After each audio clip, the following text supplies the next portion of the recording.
Lo tiene abierto, Salmo 130. Dice así, cántico gradual. De lo profundo, oh Jehová, a ti clamo. Señor, oye mi voz. Estén atentos tus oídos a la voz de mi súplica. Jehová, si mirares a los pecados, ¿quién, oh Señor, podrá mantenerse? Pero en ti hay perdón, para que seas reverenciado. Esperé yo a Jehová, esperó mi alma, en su palabra he esperado. Mi alma espera a Jehová, más que los centinelas a la mañana, más que los vigilantes a la mañana. Espere Israel a Jehová, porque en Jehová hay misericordia y abundante redención con él. Y él redimirá a Israel de todos sus pecados. Amén. Oramos. Querido Dios, te damos gracias por tu palabra. Ella como está, así como está. Ya, Señor, se torna una bendición para nosotros. Pero queremos, Señor, que esta bendición sea una bendición transformadora. Que en la percepción espiritual de las verdades que vamos a comunicar hoy pueda verse nuestro espíritu y nuestro corazón renovado por ti. Ayúdanos, Señor, a que esto pueda ser posible. En el nombre de Jesús. Amén y amén. Conciencia de pecado. Este sentimiento que los hijos de Dios tienen cuando hacen algo que saben que los puede autodestruir y cuando hacen algo que saben que entristece el corazón de Dios. Si yo tengo un cadáver aquí y le pongo un ladrillo, ¿va a sentir el peso del pecado? No. ¿Por qué? Porque está muerto. Si le pongo 5 ladrillos encima, ¿va a sentir el peso? No. ¿Por qué? Porque está muerto. La palabra de Dios enseña que todos aquellos que no sienten el peso del pecado en sus vidas están muertos en sus pecados, muertos en sus delitos y pecados, están muertos espiritualmente. Qué duro, ¿no? A veces nosotros en la escritura o cuando predicamos la palabra nos gusta predicar mensajes de esperanza, mensajes de que el Señor te ama, y el Señor está contigo, el Señor quiere lo mejor para ti. Y a veces nos cuesta mucho encontrar iglesias que hablen de pecado y que hablen de que justamente el Señor vino a salvar a pecadores que la embarran todos los días delante de Dios y que todos los días hacen cosas que justamente no le agradan a Dios. Entonces hoy vamos a tener uno de esos sermones en el que cuando nosotros nos acercamos delante de un Dios santo y justo, tenemos conciencia efectivamente de que somos pecadores delante de Dios. Porque, como bien decía Rosita, no hay pecados grandes o pequeños delante de Dios. Pecado es pecado y la paga del pecado es la muerte. Por lo tanto, aquí nosotros estamos con un salmo de un personaje que no se sabe bien quién es, que estaba profundamente afligido por su pecado. Algo había hecho que lo dejaba absolutamente en un pozo profundo, en un hoyo profundo donde no podía salir. Muy bien, antes de iniciar, Calvino y Agustín de Hipona eran sus salmos, uno de sus salmos favoritos, tanto de Calvino como de Agustín de Hipona. Para Lutero dice que es uno de los salmos paulinos. ¿Por qué dice eso? Porque es uno de los salmos donde se ve claramente el evangelio y la gracia de Dios de manera clara. Algo de lo que él mucho escribió. John Owen, el príncipe de los puritanos. Si usted no sabe quién es, no importa. Pero hay alguna persona que les gusta este tema de la historia, ¿sí? Y yo se lo menciono porque estos personajes son importantes, son importantes justamente para descubrir nuestra identidad. John Owen, el príncipe de los puritanos, después usted googlee puritanos, ahí para que se entere. Hizo un comentario de 300 páginas solo de este salmo. Y porque tiene material, yo voy a hacer un resumen, porque encontrando 300 páginas. Este salmo también es uno de los salmos del peregrino, así se llama, o salmos de los peregrinos, o cánticos graduales, como dice. ¿Y de qué se trata? De que el pueblo de Dios caminaba de sus casas a Jerusalén e iban cantando canciones que eran las radiografías de su propia espiritualidad, de su propia vivencia. Y también este es uno de los 7 salmos penitenciarios. Le estoy dando mucha información, ¿cierto? Que es muy, muy interesante, me pareció decirle eso. De los 7 salmos penitenciarios. ¿Y qué significa eso? Hay 7 salmos en la Escritura que justamente habla de gente que está absolutamente en el pozo, absolutamente culpable de lo que delante de Dios, y lo expresa en un salmo. El Salmo 6, el Salmo 32, el 38, el 51, el 102, el 143 y el Salmo 30. Usted se siente mal así por su pecado, vaya a esos salmos. Y esos salmos le van a decir, le van a describir exactamente cómo se siente usted. Este autor derrama su corazón delante de Dios. Derrama su corazón delante de Dios. Y es interesante porque aquí nosotros vemos que ¿será una actitud del día a día nuestro? ¿Será una actitud que todos nosotros tomamos al levantarnos a la mañana o al terminar el día y decir, Señor, la verdad que hoy la embarré mucho y mi corazón me pesa y necesito confesarte cosas que hice hoy y que efectivamente me autodestruyen y que efectivamente te entristecen? Necesito depositar eso. Hay muchos de nosotros que nos vamos a dormir con estas cargas. Y esto es acumulable. Y vamos pasando día a día con cargas, con culpas, con situaciones que el Señor ya nos ha prometido. Vengan a mí los que están trabajados y cargados, yo los voy a hacer descansar. Pero pasamos días y días, semanas y semanas insistiendo en cargar nosotros nuestras culpas. Pero aquí nosotros tenemos a un hombre arrepentido que desea perdón de Dios y que expresa toda su tristeza delante de Dios. No sabemos quién escribió este salmo, como les decía, ni la situación en la que fue escrita, pero sí está claro que el autor está pensando en una gran tribulación de su alma. Yo no quiero ser el único aquí que cree que ha pasado eso. Creo que todos, háganme un gesto, ¿sí? Todos en algún momento hemos sentido desesperación. Señor, perdóname por esto. ¿Alguna vez o no? ¿O soy el único pecador miserable aquí? Todos alguna vez, Señor, no, en esta ley dice más, Señor, y con lágrimas y derramándonos en nuestra habitación solo, diciendo, Señor, tú sabes lo que hice, está mal eso, Señor, perdóname. Ese es el salmo. Una persona que no sabe cómo salir. Entonces aquí nosotros tenemos un salmista que busca a Dios desde el fondo del pozo, la experiencia personal de un creyente, porque es un creyente, no es un incrédulo, un creyente, después de haber caído en pecado. Se humilla delante de Dios, busca ayuda, restauración y luego exhorta a las personas que están al lado acerca de esta misma experiencia. Es la experiencia de los hijos de Dios. Cuando nos damos cuenta de nuestro pecado, hacemos lo que he llamado, no sé dónde está, control remoto, gracias. ¿Puedes poner eso? La petición, ¿quiere venir a predicar? Gracias, Diego. Después, pero así como en unos años. Puede ser, muy bien, me gustó eso. Bien, tómenle nota. Cóbrenle después. Muy bien, entonces aquí nosotros tenemos a un salmista, a una experiencia que hace, y que yo creo, a mi modo de ver, yo creo desde la palabra obviamente, que es la petición más importante de nuestra vida. Si algo le tenemos que pedir al Señor todos los días es tener esta experiencia, es tener la experiencia del perdón, es tener la experiencia de la paz.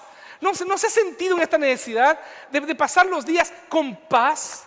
No es algo caro ahora. Es algo que no se tiene regularmente. Y terminamos el día ahí agarrado. El Señor dice, ven a mí, yo te regalo paz. Y nosotros ahí con ese, y creo que es la petición más importante, la más urgente, la más imprescindible. Nosotros necesitamos tu perdón, Señor, para vivir en paz. Para vivir en paz. La petición más importante de nuestra vida tiene algunos condimentos. Uno de ellos es la súplica. Dice el texto, mire, acompáñame el versículo 1 y 2, si lo tiene abierto. De lo profundo, oh Jehová, a ti clamo. Señor, oye mi voz. Estén atentos tus oídos a la voz de mi súplica. ¿Qué es lo que motivó al salmista a orar? El estado en el que estaba. No sale una oración así si no estás desesperado. No sale una oración así. Tú puedes así peñiscarte, no sé, no sale. No sale. Tiene que ser ahí con él, en la conciencia de pecado. Está en el pozo, está perturbado, está en una profunda desesperación. ¿Por qué? Porque lo que él perdió es la alegría de la salvación. Lo que él perdió aquí, porque él no pierde la salvación, lo que él pierde aquí es la alegría de la salvación. Es sentirse pleno con Dios, es sentirse satisfecho con Dios. Tú ya has sido elegido por el Señor para ser su hijo, para ser su hija. Pero hay momentos en nuestra vida en que nosotros decimos, la verdad no me estoy sintiendo así, me estoy sintiendo absolutamente triste por cómo soy yo. Esa es la experiencia del salmista. El salmista está llamando a Dios desesperadamente, demuestra que está arrepentido, siente tristeza por el pecado. Es un creyente que cayó, se siente culpable y con un corazón inquieto tiene la experiencia profunda de la perturbación. Cuando caemos en pecado, nos sentimos tan culpables, que dejamos de buscar a Dios. Yo he escuchado frases y sigo escuchando frases como no voy porque no merezco estar ahí. Es terrible esa frase. Yo les puedo decir, es diabólica esa frase, es satánica esa frase. ¿Por qué? Porque es justamente en la conciencia de tu pecado que tú necesitas estar aquí. Porque Dios quiere entregarte paz, Dios quiere reconciliarte con Él. No hay nada que tú hayas hecho que Dios no lo pueda reconciliar consigo mismo y que Dios no pueda perdonar. Yo ya he escuchado frases como, no participo porque estoy manchado. Literalmente me lo han dicho. Participa y júntate a los manchados que han sido lavados por la sangre del Cordero. Entonces cuando nosotros tenemos esta experiencia, este salmo nos enseña que es justamente en el hoyo de la culpabilidad que esto no debe impedir nuestra búsqueda de Dios. Al contrario, ¿saben por qué aquí nosotros les decimos, el que está en pecado, el que está en una situación de pecado, tome la Santa Cena? Porque en la Santa Cena que el Señor derrama su gracia y te dice, yo lo hice por ti, porque te sientes indigno, por ti lo hice. La súplica aquí es un pedido de alguien que no merece, que sabe que no merece respuesta.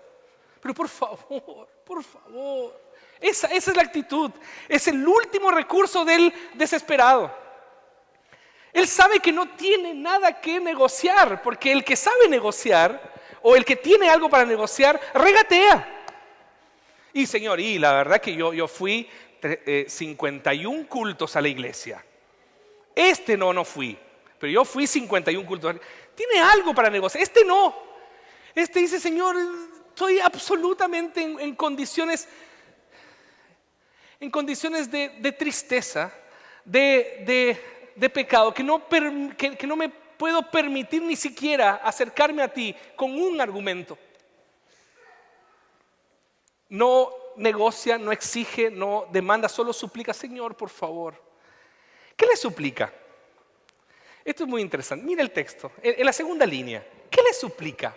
Es muy lindo esto. ¿Por qué? Porque no le dice al tiro, Señor, perdóname. Le dice, Señor, yo quiero que tú me escuches.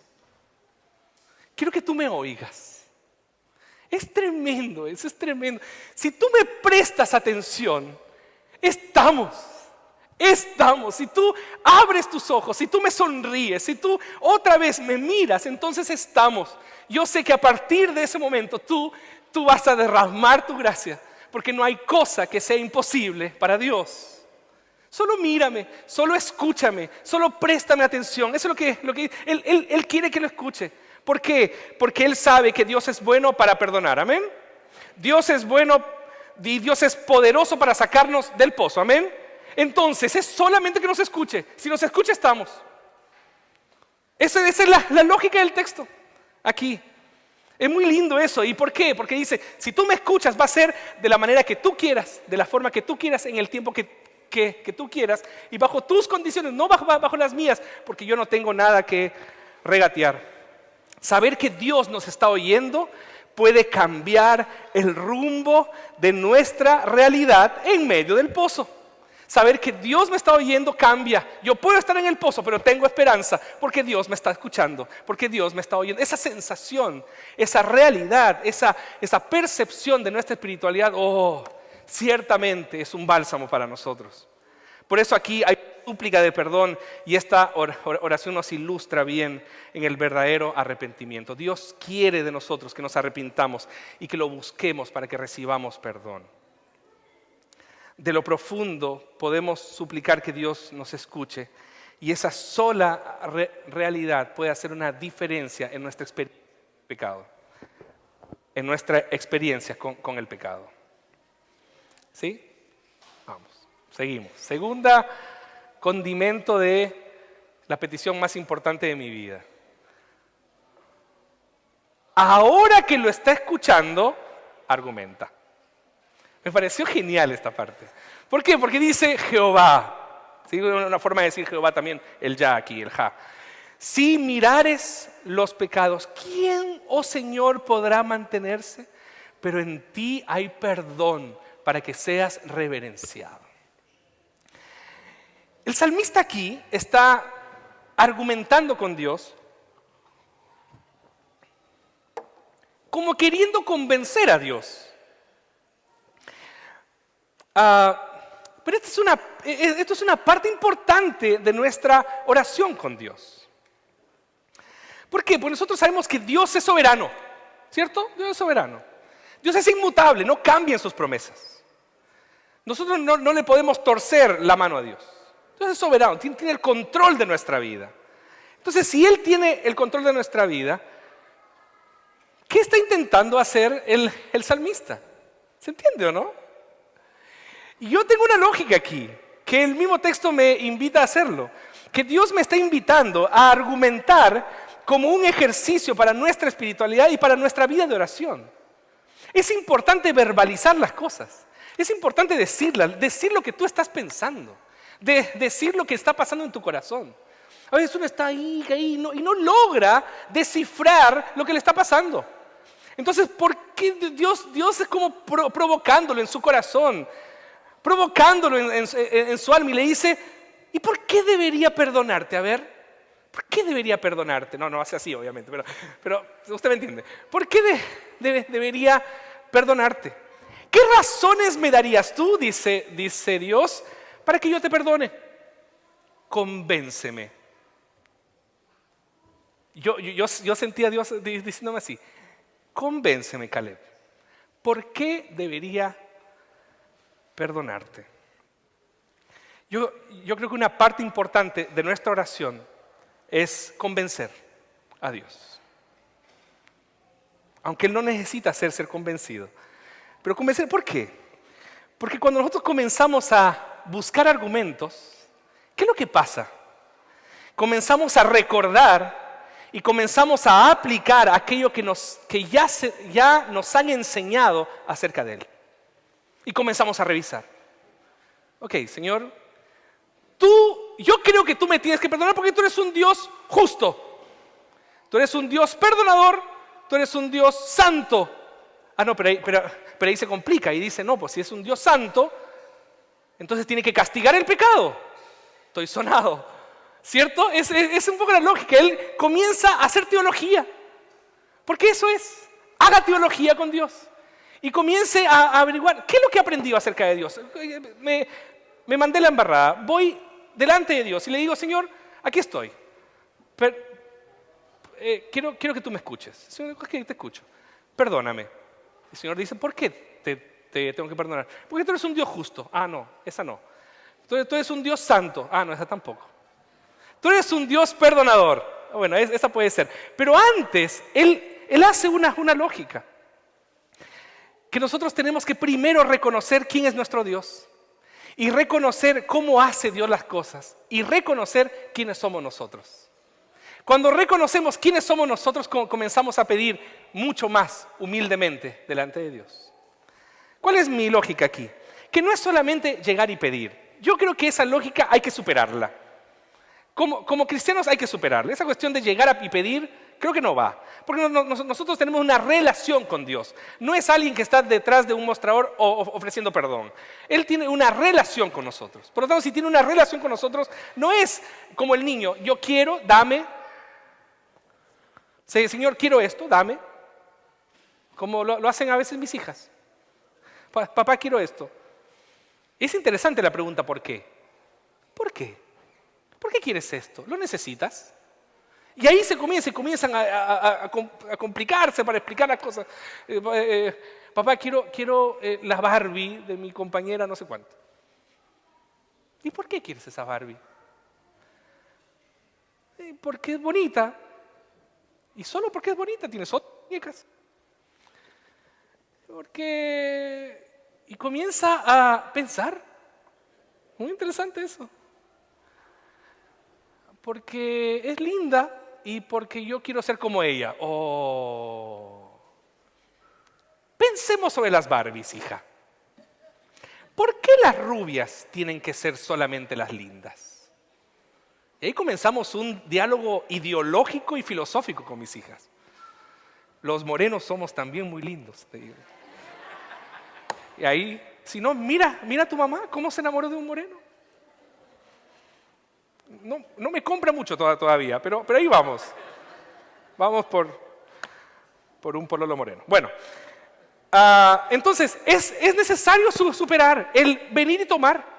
Tenemos que argumentar con Dios, porque en nuestra argumentación con Dios vamos a descubrir también nuestras falencias, quiénes somos nosotros, y vamos a descubrir quién es nuestro Dios. Por lo tanto, es necesario buscar razones, es tener oraciones más consistentes y más maduras. Señor, yo necesito un trabajo. ¿Por qué necesitas un trabajo? Señor, porque yo necesito dar el pan a mis hijos. Ok, ese es un buen argumento. Señor, porque a mí me gustaría compartir con el que tiene necesidad. Ese es un buen argumento. Señor, yo necesito trabajo porque me quiero comprar un auto y quiero viajar al Caribe. Tal vez no es un buen argumento. ¿Se entiende o no?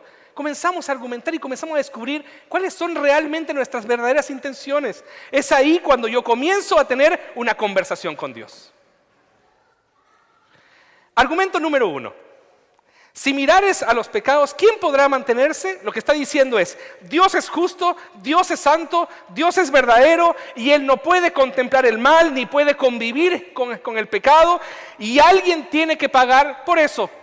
Así que su santidad exige que todo pecado sea castigado. Primer argumento. Segundo argumento. Que todos los hombres practican iniquidad. Que todos los hombres son pecadores. Entonces, por ende, Dios tiene que aniquilar a toda la raza humana. Argumento verdadero también. Si Dios es santo y exige castigo, entonces todos deberíamos ser aniquilados. Segundo argumento verdadero. Pero interesante, a mí que me gusta el tema de los textos, la palabra dice si mirares. ¿Y sabe cuál es la palabra? Si detallara minuciosamente cada uno de mis pecados y de los pecados de la humanidad, realmente no quedaría nadie. Es muy interesante eso. Porque claro, un pecado así como maté a alguien, ¡oh, qué feo! ¿Cierto? Obvio. Pero un pecado que nadie lo ve es más difícil. Un pecado que solamente tú conoces es más difícil. Aquí el texto dice, si tú mirares y detallaras específicamente el pecado que yo hice hoy, hace 5 minutos, estaría fulminado. Esa es la idea del texto. Por eso dice, oh Señor, ¿podrá mantenerse alguien si tú mirares los pecados? No, nadie. Nadie. La paga de un pecado es la muerte. La paga de un pecado es la muerte. No necesita cometer 2. Ni 1000, ni 10,000. Un pecado es la muerte. Tercer argumento. Qué linda esta parte, ¿no? Pero en ti hay perdón. Y eso es tan verdadero como que Dios es santo y justo. Qué lindo eso. ¿Por qué le digo que es lindo?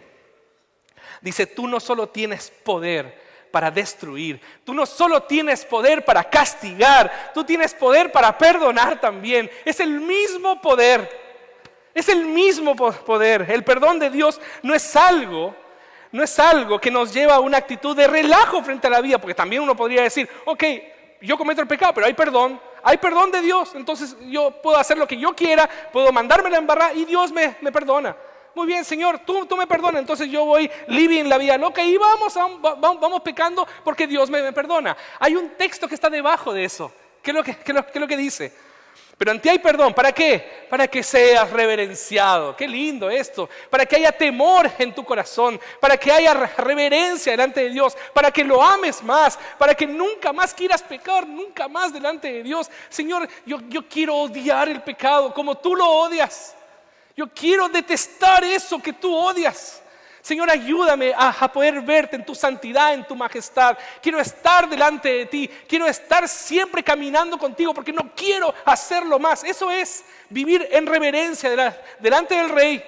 Delante del Rey uno no está mascando chicle. Delante del Rey uno está atento. Porque el Rey en cualquier momento te puede hablar. En cualquier momento puede dirigir la palabra al súbdito. Y hoy uno se siente privilegiado con eso. Entonces hay una clara consecuencia de su perdón y es el temor a Dios. En el buen sentido de la palabra, ojo, yo no dije miedo a Dios, dije temor a Dios. Recibo el perdón y mi transformación.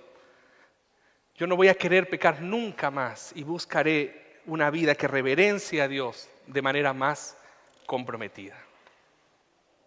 Y sigue y no termina. Yo con eso estaba. ¿Cierto? Con el perdón, pero sigue. Dice que la petición más importante de mi vida tiene otro condimento, que es la espera. Miren lo que dice versículos 5 y 6.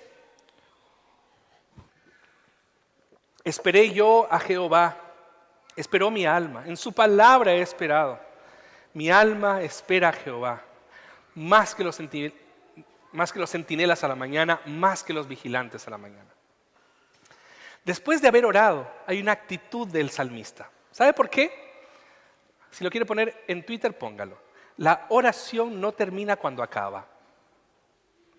La oración no termina cuando acaba. Después de haber orado, tenemos que entrar en un proceso de espera y de expectativa. Un pastor me contaba en Brasil, una región muy árida, muy seca en Brasil. Y un pastor reunió a su iglesia. Y le dijo, el día miércoles los espero a todos para orar por lluvia. Necesitamos pedirle al Señor que mande lluvia. Así que el día miércoles los espero a todos. Es un ejemplo, no venga el día miércoles.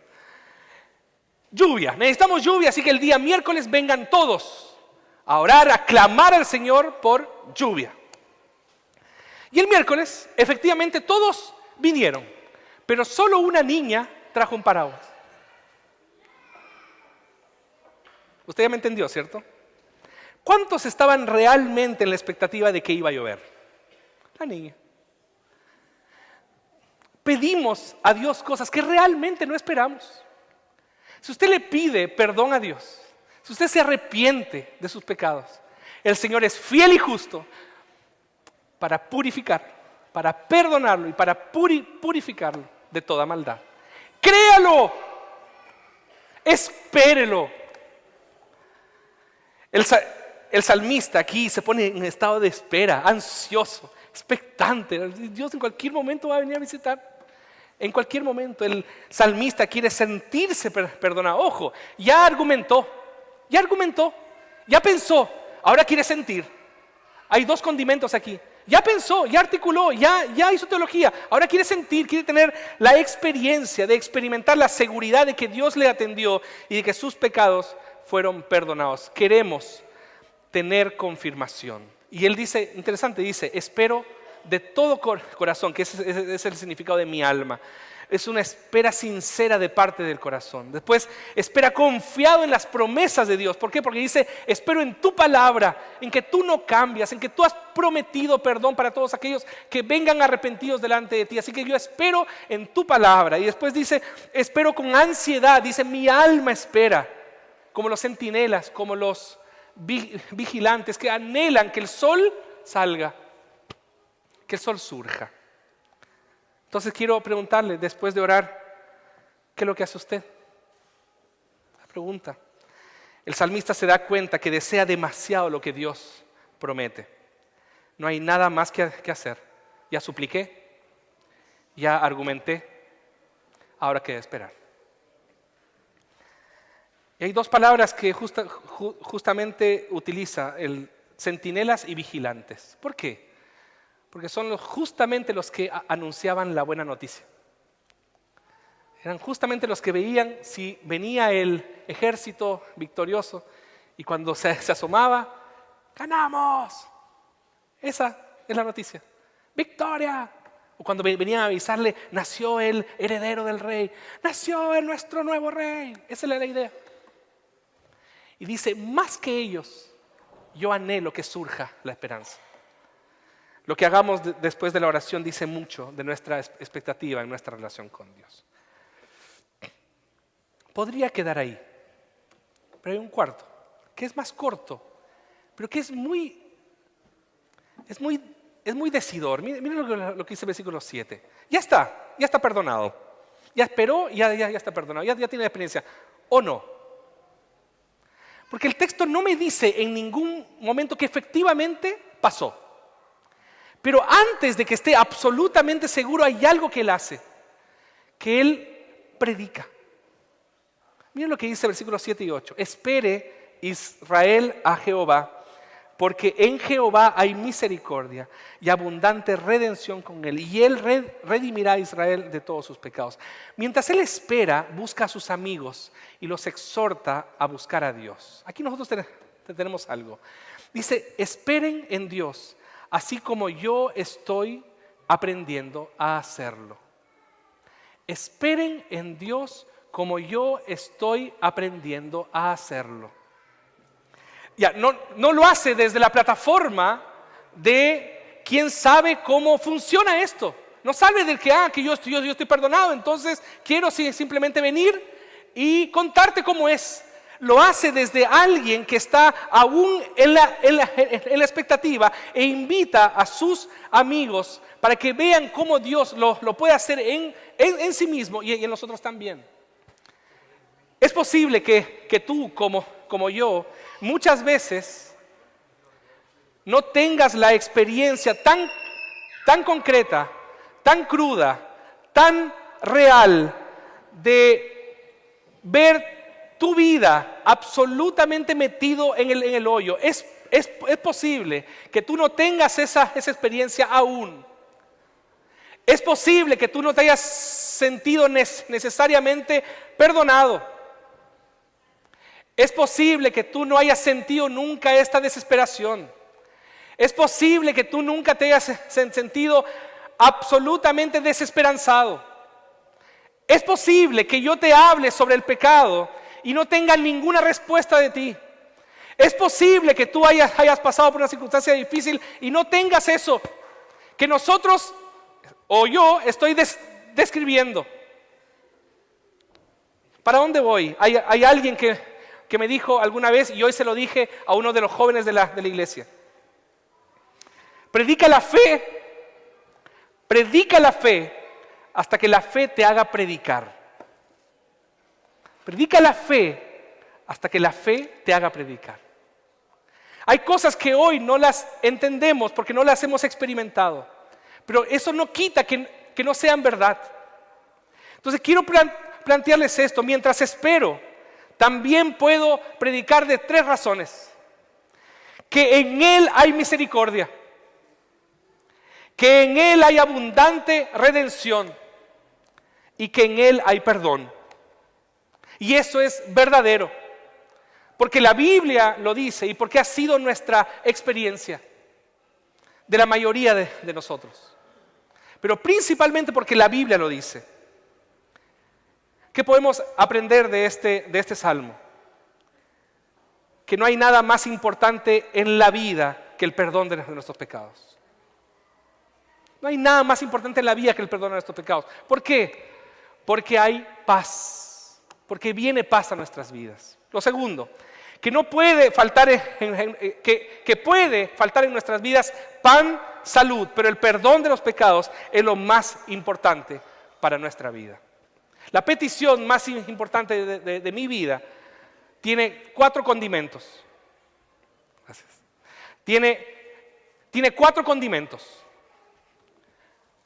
La súplica, donde nos acercamos delante de Dios y le decimos cómo nosotros estamos, pero le pedimos algo, que nos escuche. Con eso estamos.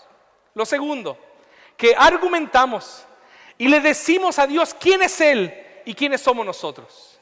Lo tercero, que esperamos y creemos que efectivamente lo que Él prometió lo va a cumplir. Y cuarto, predicamos, porque aunque no lo sintamos, predico la fe hasta que la fe me haga predicar. Y si lo siento, aún con mayor razón, le cuento al mundo lo que el Señor ha hecho por mí. 4 cosas: súplica, argumentación, espera en Dios y predicación. Son los procesos de una oración que está creciendo, una oración que está madurando, una oración que Dios quiere entablar contigo, una conversación que Dios quiere entablar contigo. En algún momento de nuestra vida necesitamos crecer un poco más acerca de cómo oramos al Señor. ¿Oramos? Querido Dios,